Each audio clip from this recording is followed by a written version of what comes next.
আমি এখন মিশরের নীল নদের ওপরে একটা খুব সুন্দর লাক্সারিয়াস ক্রুজ, যার নাম হচ্ছে নাইল ক্রিস্টাল ক্রুজ। আজ এখন সেই ক্রুজে আছি। আর এই ক্রুজটা 10টার সময় ছাড়বে, আর এই ক্রুজটা মুভ করবে এবং খাওয়া দাওয়া সমস্ত কিছু হবে। খুব সুন্দর একটা ক্রুজ, খুবই সুন্দর। দোতলা, আমি এখন দেখো দোতলার মধ্যে রয়েছি, আর দোতলার ভিউটা তোমাদেরকে দেখিয়ে দিচ্ছি। দেখো, আর এই হচ্ছে নাইল রিভার, খুবই সুন্দর লাগছে। মিশরের এই যে সোলেমান বসে আছে, ভাই গল্প করছে দেখো। আর এই হচ্ছে সোলেমানের বিজনেস হেড,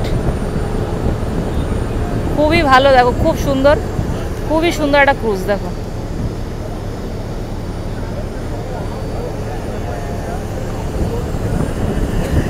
ভাই তো ইংরেজি সেরকম বলতে জানে না, তবে বুঝলাম ভাই আমার সাথে এসে এসে দেখলাম একটু আধটু দেখলাম ইংলিশে ভালোই কথা বলছে। ওই মানে ভাঙা চূড়া গ্রামার ফ্রামার বাদে এরকম কীরকম স্পিড বোর্ড যাচ্ছে। দেখো গ্রামার তো দরকার, দেখো ইংরেজি বলতে গেলে গ্রামার দরকার পড়ে না, গ্রামার বলতে গেলেই তখন ভুলভাল ইংরেজি বেরোবে।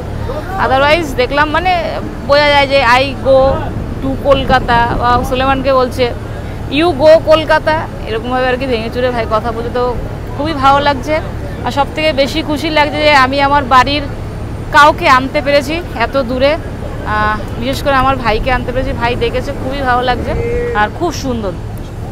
ভিতরে প্রচুর গান বাজছে, ওখানে মানে বোটটা চলবে, এই ক্রুজটা চলবে, সাথে খাওয়া দাওয়া সমস্ত কিছু সব কিছু হবে। খুবই সুন্দর একটা ভিউ, খুব সুন্দর ভিউ, সারা জীবন মনে রাখার মতন একটা স্মৃতি। দেখো হয়তো আমি আবার ইজিপ্টে আবার পরে আসবো, কিন্তু এই সময়টা, এই বয়সটা আমার সাথে ভাই বা এই সোলেমান, হয়তো এই টাইমটা, এই সময়টা, এই বয়সটা, এই দিনটা, এই ওয়েদারটা আর এই জীবন কেন কোনো জীবনে আর আসবে না।